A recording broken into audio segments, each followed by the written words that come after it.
인사 한번 부탁드리겠습니다. 네. 좀 목소리가 우선 좀 목감기가 거의 낫긴 했는데 요즘 감기가 너무 많아요. 정말 그러다 보니까 오늘 하필 우리 이중환 씨가 좀 목소리가 막지 못하는 것 같고 좀 약이 구하고 어쨌든 우리 이창명 선생님은 이곳이 고향이지만 저는 노후에 예전에서 살고 싶은 부종환입니다. 네, 박수 한번 부탁드리겠습니다. 오늘 제가 알기로는 박사님 여기 오신 분들이 공인 중개사님들이 다 오신 걸로 알고 있습니다. 맞습니까? 네, 맞습니다. 네. 사실 충청도는 많이 안 내려가 보셨죠? 그렇죠. 그렇죠. 저는 충청도 사람이기 때문에 혹여나 오해를 하시면 안 됩니다. 이분들이 대답을 안 한다고 해가지고 싫어한다거나 그런 게 아니에요. 오해하실까봐 제가 말씀드려요. 다 집에 가는 얘기예요. 고종환 씨 왔다더라 이런 얘기 합니다. 네, 그래서 아마 고종환 박사님의 그런 어떤 깨알 같은 정보 요거를 좀 많이 기대할 것 같은데 먼저 제가 한번 공인중개사님들이 다 오셨으니까 이분들이 가장 궁금해하는 게 박사님은 전문가시잖아요. 뭘 것 같습니까? 사실은 이제 처음이 아니고 잠깐 여기 저 강의 이곳에서 한 번이라도 들으신 분 손 한 번 들어주세요. 왜냐면 이 말씀을 드리는 이유는 혹여나 중복되더라도 아는 척 하시면 안 됩니다. 그것 때문에 그러니까. 그래서 세 가지가 아마 같은 전문가 입장입니다. 여러분도 라이선스 가지고 계시잖아요. 저도 중개사이기도 한데요. 세 가지가 가장 궁금하고 궁극적 질문 같아요. 첫 번째가? 네, 첫 번째는 부동산 경기가 아직까지 좀 좋지가 않은데 좀 조정이 있죠. 언제쯤 좋아질까? 언제쯤 좋아질까? 서울에서도 가장 많은 질문을 던지는 거. 맞습니까? 공통적으로. 네, 그러네요. 네. 네, 두 번째는 우리 대전 지역 과연 집값은 언제 오르고 또 얼마만큼 오를 수 있나? 이런 거 지역 분석이죠. 그렇죠. 세 번째는 우리 주제가 이제 여기 럭키에드가 하이엔드 주택이잖아요. 네. 그러다 보니까 서울에서는 하이엔드 주택이 뜬다는데 네. 이 대전에서도 과연 그런 현상 네. 앞으로 트렌드가 나타날 수 있을까? 네. 세 가지가 가장 궁금해하지 않을까 싶은데 정말 공감하시죠? 네. 참고로 이런 식으로 오늘 제가 박사님한테 여쭤본 게 공인중개사님들이 궁금해하는 점을 하나하나 풀어가 보도록 하겠습니다. 앉아서 할까요? 서서 할까요? 그냥 아니 서서 하는 게 나을 것 같습니다. 뒤에 계신 분들도 얼굴도 봐요. 왜냐면 또 괜히 또 집에 가서 오늘 저기 그랑르페이드 같으니 개그맨 황기순이 왔더라 그런 얘기 하실까봐 얼굴 정확하게 보여드리는 게 나을 것 같아가지고 이창명이라는 걸 정확하게 서서 우리가 한 30분 정도 합니다. 30분 정도. 왜냐면 다들 바쁘신 분들이기 때문에 지금 빨리 가서 돈 벌어야 되는데 이거 긴 시간 잡을 수가 없습니다. 그래서 30분 정도 진행을 하도록 하겠습니다. 첫 번째 질문부터 한번 박사님께서 말씀하신 공인중개사님들이 가장 궁금해하실 그 말씀 세 가지 중에 그 첫 번째를 한번 풀어가 보겠습니다. 그렇죠. 우선 같은 전문가 입장이시고 또 기본적인 것은 다 요점이고 예전에 강의도 또 여기서 했었습니다. 부동산 경기는 정확하게 예측은 어렵지만 저는 내년 하반기 빠르면 늦으면 2025년경이면 이제 좀 본격적인 회복기가 올 것이다 그렇게 전망합니다. 내년 하반기 정도. 네, 빠르면. 여기서 이제 두 가지를 생각해야 되는데요. 하나는 제가 그때 좀 강조했던 게 부동산 경기도 사이클이 있다는 말씀 드렸잖아요. 이게 살기팔기 책에도 이게 좀 잘 나와 있습니다만 최근에 우리 주택 경기가 언제 고점을 찍었는지 아십니까? 오늘 이 얘기는 서울 중심입니다. 네. 왜냐하면 이유가 있어서 그래요.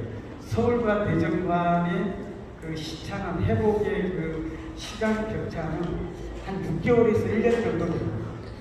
이걸 아시고 그래서 서울과 대전의 어떤 그런 생활, 경제, 문화 모든 걸 그런 부동산 경기가 서울이 좋아지면 아, 네. 6개월에서 1년 후에 나 대전이 좋아지면 혹여나 우리 대전을 시골이라고 하는 줄 알고. 그래서 네. 그래서 이제 2021년 10월을 주목해야.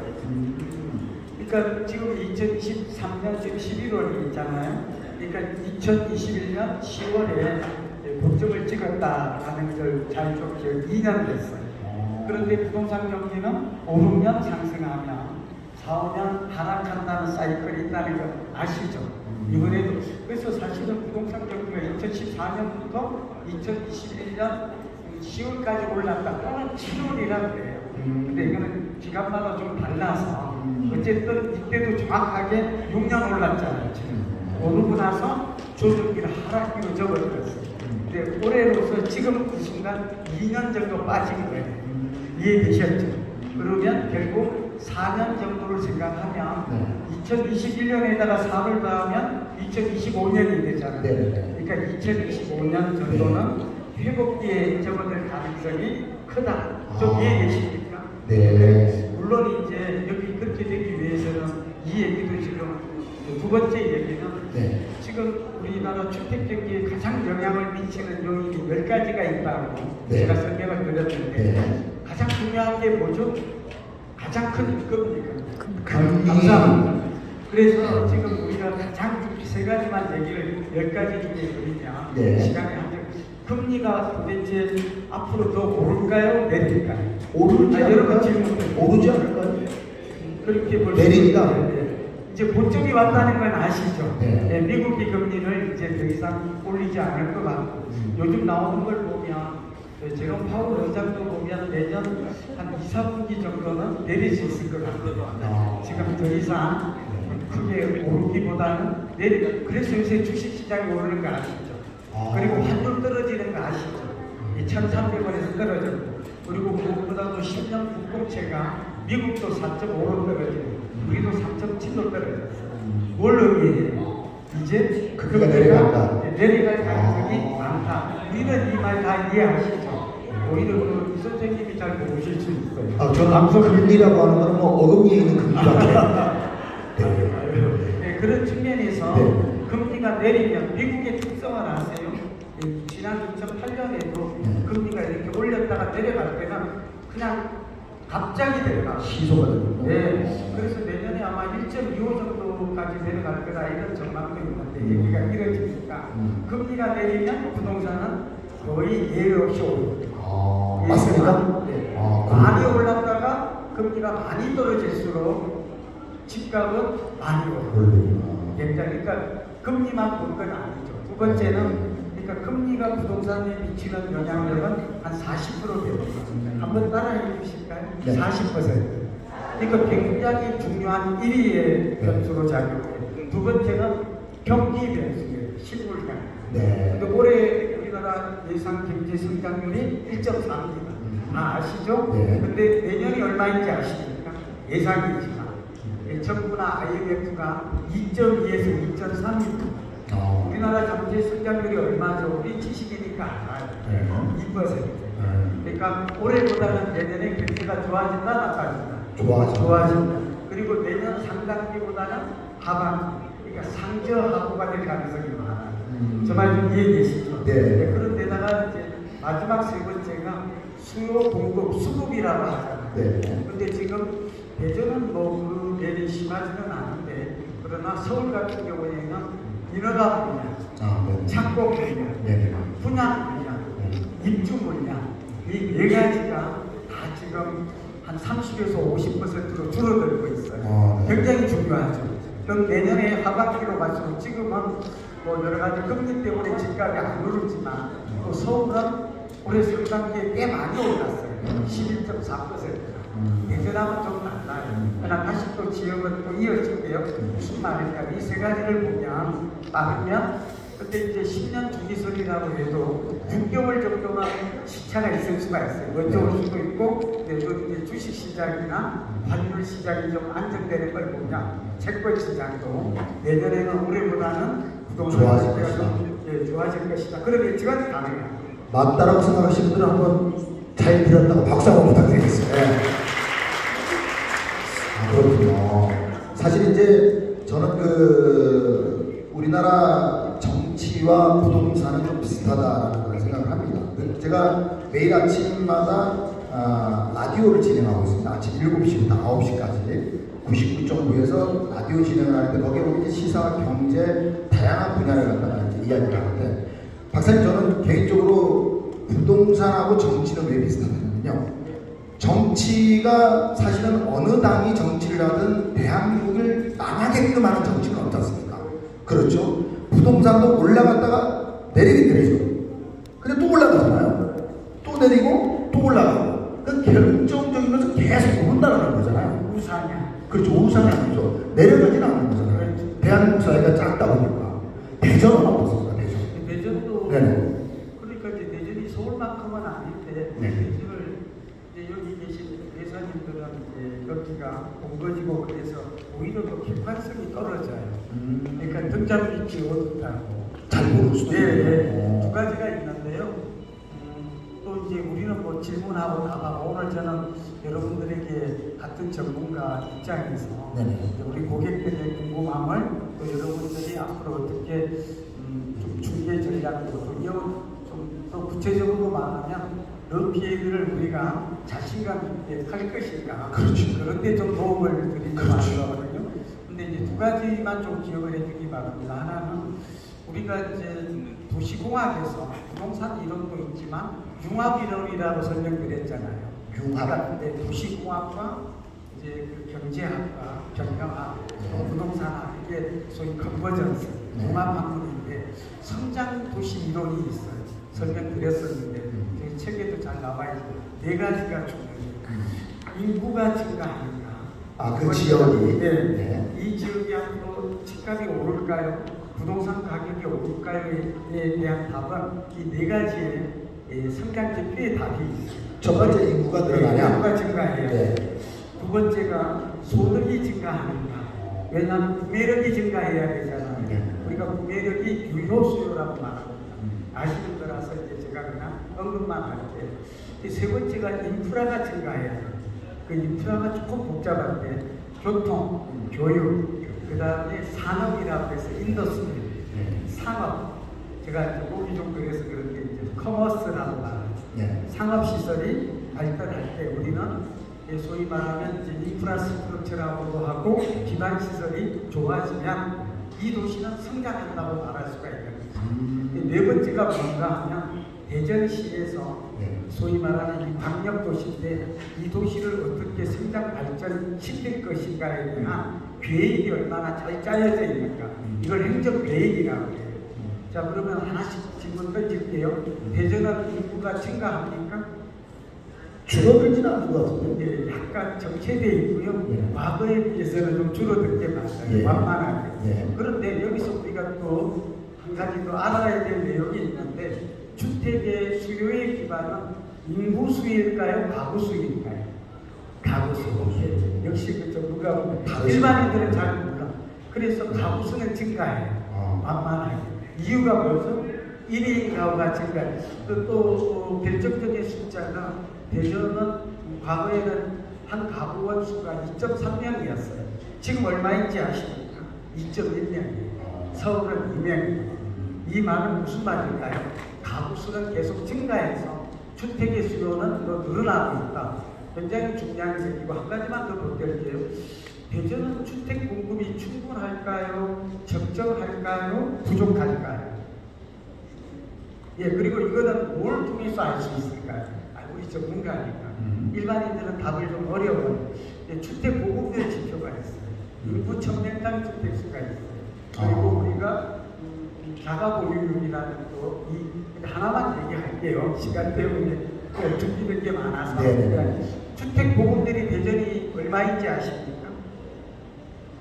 여러분 모르셨죠? 그래서 오늘 제가 왔잖아요. 왜냐하면 박사님께서 말씀해 주시는 거는요, 오늘 여기 모든 우리 대표님들께서 잘 들으셨다가 이걸 갖다가 같이 여러분들의 정보와 지식을 합쳐서 잘 사용하시면 크게 도움이 되실 거라 생각하시고 말씀을 해주시고 97%. 97%. 여러분 모르셨죠? 그러니까 충남은 107인데 대전은 주택 보급률이 낮아요. 적정한 보급률은 얼마입니까? 105에. 그러니까 5%. 그러니까 우리가 주택수와 가구수가 똑같으면 100이잖아. 근데 대전은 아직 충분히 아파트를 비롯해서 주택 공급이 이루어지지 않았다라는 걸 알 수 있어요. 서울이 얼마나 하면 94 정도 돼요. 그러니까 서울도 많이 부족하죠. 그래서 여러분 우리가 이제 공급이 많다라는 생각은 잘못된 생각이다 네. 라는 말씀을 좀 드리고 네. 그리고 또 하나가 이제 교체 수요가 많아요. 교체 수요가 뭔지 아시죠? 그러니까 낡은 주택이 대전에도 많아요. 공구나 서구 이런 곳은. 그러니까 결국은 낡은 주택에서 새 주택으로 갈아타려고 하는, 갈아타기라고 하는 이런 수요가 대전은 꽤 많아서 그냥 청약시장은 유망하다. 그러니까 대전은 굉장히 성장도시가 빠른 곳은 아니지만 완만하게 그나마 지방 소멸이라는 얘기를 많이 하는데 대전은 지방 소멸된 곳은 아니다. 그래도 완만하게 앞으로 10년 정도는 성장하는 도시다라는 것은 진실입니다. 저 같은 경우는 이제 그 방송을 하다 보니까 이제 방송에 빗대어서 이제 많이들 이야기를 해드리는데요. 비유를 할 때 내 직업의 비유를 많이 하잖아요. 저 같은 경우에는 이 MC를 보면서요. 게스트가 스타가 나오면 그냥 같이 뜹니다. 네. 근데 게스트가 맨날 좀 이렇게 인지도가 떨어지는 친구들이 나오면 프로그램이 살지를 못해요. 그냥 그대로 그냥 가는 거예요. 그래서 이제 예능 프로그램의 프라임 타임에는 완전 스타들이 나오는 거죠. 나영석 PD가 프로그램 하고 있는 삼시세끼에 거기에 나오는 배우가 누구예요? 차승원이잖아요. 차승원 씨가 받는 출연료는 회당 1억 5천만 원. 1억 5천만 원. 그런데 1억 5천 주고 그 프로그램을 만들면 손해일 거 아니에요. 손해가 아니에요. 한 번 나가서 촬영하는 시간이 몇 주분을 만들어요. 몇 주분. 예, 그러니까 매일매일 나가서 매주마다 녹화하면 들어가는 비용이 많잖아요, 박사님. 근데 이거는 몇 주분을 한꺼번에 찍으니까 세이브가 되는 거예요. 예. 근데 제가 이 말씀을 드리는 이유는 조금 전에 제가 점심을 박사님하고 같이 먹었잖아요. 어디라고 식당은 얘기 안 해요. 말씀드리기가 좀 그렇고. 근데 그 식당 되게 유명한 식당이에요. 저는 알아요. 그 사장님도 되게 유명한 분이세요. 근데 여기 집을 두 채를 가셨더라고요. 제가 이 말씀을 드리는 이유는 대부분 돈의 흐름을 알아요, 그분들은. 그러니까 샀던 이유를 제가 알 것 같아요. 맞지 않습니까? 아, 그렇죠. 네. 마침 여기 왔더니 저는 못 알아보고 우리 이창명님은 바로 알아보셨어요. 아니, 우리 박사님도 그 권투선수 장종구 씨인 줄 알고 알아요. 알더라고요. 그래서 이제 그분이 얘기를 직접 하신 거예요. 네. 여기 왜 왔냐? 이래가지고 여기 이제 오늘 토크쇼 하러 왔다 그랬더니 자기도 두 채 샀다. 네. 저도 깜짝. 근데 그건 비밀이라고 하더라고요. 근데 이제 비밀인데 세상에 비밀은 없지 않습니까? 더군다나 개그맨한테 말을 했으니까 다 얘기하는 거죠. 그러면은 박사님, 대전 우리가 지금 자리 잡고 있는 지금 이 지역은 어떻습니까? 네, 그다음에 이제 우리가 지역 분석, 지역 예측이 이제 중요하죠. 네. 이건 이제 아까 대전이 성장 지역이라는 점을 하나 말씀드렸고 또 기회를 주시니까 잘 된 것 같아요. 두 번째는 부동산의 법칙, 그러니까 시장 작동 원리 법칙 중에 확산의 법칙이 있어요. 들어보셨죠? 내용을 간단하게 설명하면 우리나라는 그래도 중심지가 서울이지 않겠어요. 그렇죠? 그러니까 집값이 오른다면 서울부터 오를까요? 대전부터 오를까요? 서울부터 오르면 이건 너무나 당연해요. 그래서 지금 서울이 올해 상반기에 집값 올랐다는 것은 몹시 주목해야 될 변화. 그러니까 대전하고 상관이 없는 게 아니라 지금 그 얘기를 꼭 기억해서 고객들에게 설명해 줄 필요가 있죠. 그리고 서울 중에서도 강남이 가장 먼저 올라요. 왜냐하면 여기 우리가 있는 군산지구도 대전의 강남이라고 말할 수 있어요. 이거 다 동의하시죠? 네. 그래서 강남이 오르고 그 다음에 마용, 성광, 동양이 올라요. 어딘지 말 안 해도 아시겠죠? 우리는 알아요. 그러니까 마포, 울산, 서울 뭐 이런 지역에 그 다음으로 올라요. 그 다음에 세 번째 오르는 게 노도강과 금강구예요. 어딘지 아시죠? 그 유명한 노곡구, 도곡구, 강릉. 자, 그래서 서울도 넓기 때문에 강남이 오르고 이렇게 순차적으로 상위 지역이 오르고 중위 지역이 오르고 하위 지역으로 확산되거나. 자, 두 번째, 서울이 오르면 그 다음 어느 지역이 오를까요? 대전 아니에요? 바로 대전으로 안 가겠죠. 예, 평택이요? 수도가 어디요? 수도권? 수도권이 어디에? 서울, 경기, 수도권? 그러니까 경기도와 인천이 올라요. 아. 정확하게는 경기 남부가 먼저 오르고 그 다음에 인천이 오르고 경기 북부로 가요. 인천보다는 대전이 집값이 더 세던데요? 예, 대전이 더 세죠. 그렇죠. 예. 그렇게 볼 수 있는데 이제 움직이는 작동의 원리가 그러니까 언제쯤 대전은 좋아집니까? 우리는 우리 지역이 궁금하잖아요. 그렇죠. 근데 이게 이제 법칙이 연구 논문으로 밝혀졌어요. 그렇게 돼 있고 또 하나가 중요한 게 경기 남부 중에서도 수용석이 먼저 올라요.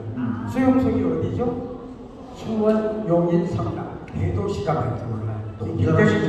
그러니까 오산보다 시흥이나 이런 데보다 대도시가 먼저 오른다는 게 지금 중요한 포인트예요. 그러니까 좀 이해되셨죠? 네. 그 다음에 어디 오르냐? 천안, 아산으로 가요. 그러니까 수용성이 오르고 요즘은 삼성 반도체 클러스터 때문에 화성과 팩트기 일어나요. 그러니까 수용성, 화평 이렇게 어려워요. 지금 여기까지 왔어요. 최근에. 그러니까 이제 대전에 거의 근처에 왔다 지금 얘기하고 싶고 천안, 아산을 살짝 건너가요. 그 다음에 이제 대전과 세종시가 그 다음에 오르는 게 광주, 대전, 부울경. 좀 이해되셨어요? 그러니까 이제 이 대전도 빠르면 내년 봄, 늦으면 내년 하반기쯤에는 우리가 이제 그러니까 한 6, 7개월만 참으면 돼요. 지금 가장 어두울 때를 지금 터널을 지나고 있다. 이제 우리도 상승에 대해서 준비해야 된다. 지금 준비해야지. 안 그러면 그러니까 이제 이런 상품 같은 거 이것 때문에 온 건 아닙니다만 소위 이제 분양 같은 경우는 분양가도 올라가잖아요. 그러니까 이런 이제 다시 이어지겠습니다만 대전도 이제는 매수의 관점에서 이제 우리가 좀 적극 우리 중개사님들도 준비할 때다 하는 말씀이시죠. 이제 시간이 한 10분 정도 남았는데요. 제가 이제 주거 문화에 대해서 저는 뭐 대전이니까 당연히 둔산이 얼마나 뭐랄까 서울로 따지면 이제 강남이에요. 이곳이 강남입니다. 그래서 우리 그랑피드 바로 주변에 또 예전에 유명했던 아파트들이 또 많이 있어요. 예, 잘하시네요. 다녀와 보셨습니까? 많이 굉장히 그거 다녀오셨군요. 네, 그렇습니다. 그래서 행복하기라고 도대체 모르는 게 뭐가 있습니까? 연구를 해야지. 그렇습니다. 그래서 제가 지금 이제 우리 하이엔드 주거 문화라는 걸 많이 하잖아요. 지금 우리 대전의 그랑피드 하이엔드 주거 문화 적절합니까? 그렇죠. 네. 지금 중요한 말씀을 짚었는데요. 인생이 굉장히 또 질문하시더라고요. 연구를 많이 하시더라고요. 여러분, 이제 왜 우리가 그랑피드를 주목해야 하느냐, 그 포인트를 이제 지금은 부동산 경기는 내년 하반기 좀 빠르면 늦으면 2025년 한 1년만 참으면 됩니다. 금방 갑니다. 이 시간 같은데 그렇게 볼 수 있고, 두 번째는 이제 우리 대전도 그래도 투자가 좀 조망한 지역, 성장 지역에 속한다. 이 세종시가 있어서 더 그래요. 그래서 우리는 좀 긍정적으로 지역을 분석할 수 있겠다. 세 번째는 그러니까 결국 입지와 상품 얘기를 지금 할 거예요. 네. 입지. 근데 여러분